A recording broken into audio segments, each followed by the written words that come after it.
Na última semana de votações, antes do encerramento do ano legislativo de 2019, o plenário aprovou em primeiro turno proposta que aumenta em 1 ponto percentual os repasses para o Fundo de Participação dos Municípios. Para o ano que vem é 0,25, 2021 de novo 0,25, 2022 é 0,5%, então 0,50, e aí 2023 é que nós vamos então ter efetivamente o 1%, como estamos e estávamos e estaremos sempre a exigir, a cobrar e a reclamar.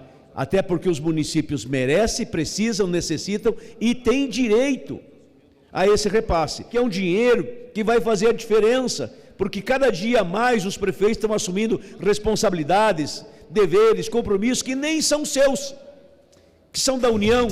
A equipe econômica diz que não há acordo, não há previsão orçamentária para o impacto que a PEC dos prefeitos, do 1%, dará no próximo ano.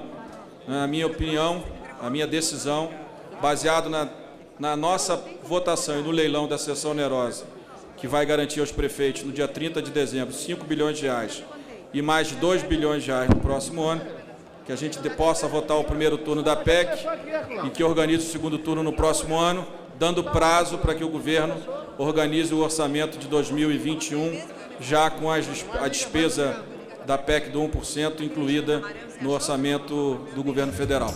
Nós estamos propondo, diferente da PEC que foi aprovada no Senado, é que esse 1% entre em vigor imediatamente. Além disso, a gente concede 1% também aos estados. Não é apenas os municípios que estão com dificuldade, os estados também estão com dificuldade. Se o governo, mesmo o governo, se elegeu propondo mais Brasil e menos Brasília, então essa PEC atende justamente os interesses do atual governo, porque nós estamos concedendo 1 ponto, o FPM, imediato, a partir do próximo ano, e não de forma escalonada, até porque a saúde não pode esperar. Nós vamos encaminhar ou não para manter o projeto original apreciado aqui pelo relator, que é consenso de todas as bancadas e que nós já tivemos a oportunidade de conversar com as lideranças do PSL, com as lideranças do Partido Novo, para nesse entendimento com rapidez tramitar e votar esses destaques. Por isso faço um apelo aqui ao deputado Bibo também, que é municipalista, que está muito interessado e preocupado com a luta dos prefeitos desse país. Nós estamos fazendo aqui um favor à melhora do Estado brasileiro, dar recurso para os municípios, para que a gente consiga ter mais autonomia lá na ponta, aonde a necessidade se tem na saúde, na educação, na segurança, principalmente quando se trata das pessoas buscarem a condição de ter o seu direito atendido. O município, ele tem dificuldades financeiras na ampla maioria dos estados brasileiros e nós estamos aqui corrigindo uma distorção, repassando recursos para que nós tenhamos essa independência dos municípios, sem aquela condição antiga de passar com o pires na mão em Brasília. Não tem uma previsão no orçamento. Ora, o orçamento sequer foi aprovado. E além do mais, senhor presidente, é uma mudança na Constituição. Se é uma mudança na Constituição, a lei superior não pode deixar de ser cumprida em função de uma lei de status inferior. Nós podemos perfeitamente aprovar essa matéria, os municípios estão esperando. Um outro projeto aprovado foi o que estabelece incentivos fiscais para empresas do setor de tecnologia da informação e comunicação. Um projeto que será extremamente importante para que a pesquisa e desenvolvimento possa cada vez mais alavancar crescimento dos nossos investimentos em ciência e tecnologia e que a indústria da informática possa dar ao crescimento dessa economia o valor que ele precisa ter. A gente acredita que um subsídio ou alguma vantagem econômica para um setor somente pode acarretar em algumas outras consequências econômicas que atrapalham o Brasil, o setor como um todo, mas nesse caso, né, o novo orienta sim, que a gente está reenquadrando o Brasil nos aspectos nas exigências da OMC E a gente acha que o projeto ainda voltou melhor do Senado, uma vez que a gente diminui o multiplicador e diminui um pouco o crédito fiscal, indo numa direção, numa transição que a gente acredita que é mais saudável para o país. Essa lei não se trata de isenção fiscal. A isenção fiscal já existe. O que está se modificando a partir de uma condenação da OMC é que não está mais fazendo a isenção fiscal no produto, mas está se fazendo e se concedendo a mesma isenção fiscal nas empresas, desde que haja o desenvolvimento tecnológico. Nesse caso especificamente, nós estamos dando uma isonomia em relação aos outros países do mundo. Nos outros países do mundo, as indústrias pagam de impostos, em média, 24%, 25%. E aqui no Brasil é 44%. Então, esse setor, com essa lei de informática, conseguiu reduzir os impostos lá para trás. E uma parte desses impostos são utilizados para a área de tecnologia e inovação. A matéria será enviada à sanção presidencial.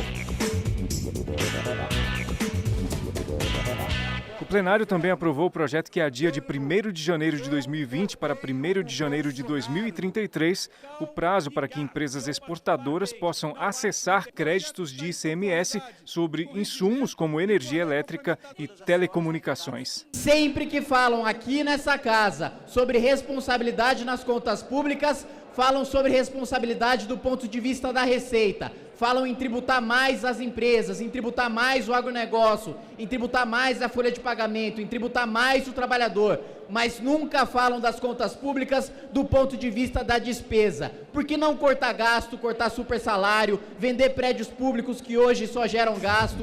O deputado que me antecedeu me sensibilizou. Provavelmente ele é contra a MP 905, que desonera 12 bilhões dos patrões e, para compensar, imputa 7,5% no mínimo de oneração de seguro-desemprego.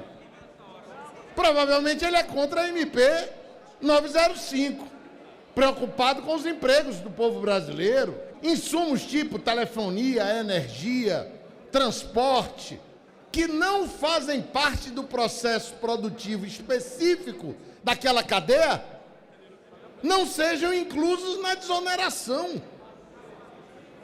O que está se advogando em nome da agropecuária, que é falácia isso, é um impacto de dezenas de bilhões para o orçamento da União. Eu acho que está havendo um mau entendimento em relação à matéria pelo deputado Kim. Em nenhum momento está se falando em aumentar imposto aqui. Aliás, todos os insumos que fazem parte do processo de produção, tudo isso é se creditado e autorizado pela Lei Candir. Tudo, absolutamente tudo. Nós estamos discutindo o desejo de se creditar dos insumos do escritório. O papel, a caneta, não tem nada a ver com a competitividade ou do preço do produto. Absolutamente nada. É óbvio que a reforma tributária vai ampliar isso, mas a gente tem que dar um prazo para começar a diminuir essa dependência. Se na próxima prorrogação tiver ainda de pé essa lei, uma nova prorrogação vai acontecer, mais injustiça. O empresário paga muito mais tributo pelo fato de não poder se creditar de boa parte da energia elétrica e dos insumos. Nós precisamos, de fato, resolver não apenas a distribuição de renda, precisamos resolver a redistribuição. Tributar, de fato, quem tem. Tributar as grandes heranças, as grandes rendas, as grandes fortunas. Nós precisamos avançar no debate tributário brasileiro para que a gente pare de discutir apenas questões pontuais. A proposta segue para a sanção do presidente da República. A Câmara concluiu a votação do projeto que cria o marco legal do saneamento. Entre outras regras, o texto aprovado facilita a privatização de estatais do setor e prorroga o prazo para as prefeituras acabarem com os lixões. Antes de finalizarem a votação, os deputados rejeitaram várias tentativas de modificação da proposta. Muita gente da comunidade do meu estado, Rio de Janeiro, já não tem água. Complexo da Maré, Complexo do Alemão, ali a favela a comunidade de Nova Brasília, lá em São Gonçalo, várias comunidades já não têm água. A população tem que ficar fazendo vaquinha para caminhão-pipa. Então, gente, vamos embora, porque alguma coisa precisa ser feita para que o povo realmente tenha água. O poder público não está resolvendo esse problema. É um projeto de interesse empresarial. A prova disto é que tem uma cláusula lá que diz o seguinte: 99% de abastecimento de água e 90% de esgotamento sanitário só para o poder público, que tem essa obrigação. O poder público tem a obrigação de provar que 99% até 2033, 90% de esgotamento sanitário, se for serviço público tem de provar, mas se for iniciativa privada não precisa. Ou seja, é uma discriminação oficial a favor da iniciativa privada. 15 crianças continuam morrendo por dia por falta de saneamento básico. A gente reclama que não tem dinheiro, vê os parlamentares reclamando que não tem dinheiro, mas o SUS gastou nos últimos 5 anos 2 bi só para tratar de doença proveniente de falta de saneamento básico. Portanto, temos que parar de achar que o setor privado é o problema. Privatizar o saneamento básico é um escândalo. Entregar as mesmas empreiteiras que estão penduradas aí na Lava Jato. PDT não quer votar essa excrescência e, portanto, vai ficar em obstrução. É não em obstrução, porque o saneamento básico vai penalizar. Se ficar nas mãos da iniciativa privada, os desempregados, quem não tem condições de pagar água. É dever do Estado, com recurso público, com gestão pública. Nós estamos seguros que a abertura do capital para a entrada do dinheiro privado é fundamental para tirar o saneamento da atual tragédia que ele se encontra. Um sistema que não deu certo, com companhias estaduais ineficientes, inchadas, usadas politicamente e que entregou para a nossa geração um dos piores índices de saneamento básico do mundo. Por que o Brasil está na contramão da história do mundo? Madrid, por exemplo, Paris, que privatizaram, voltaram atrás por quê? A conta aumentou, teve corrupção e o meio ambiente foi desrespeitado e o privado não fez o investimento.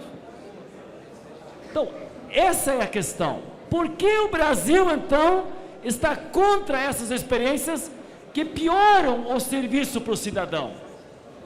Não dá para entender. Por que entregar a água, que é um bem público, para uma empresa privada administrar? O projeto agora vai ser votado no Senado Federal.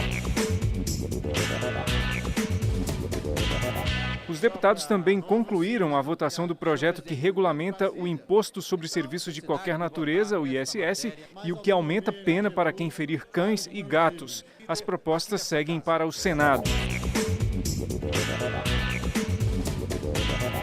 O plenário aprovou ainda pagamento de pensão vitalícia de 1 salário mínimo para crianças afetadas pelo Zika vírus.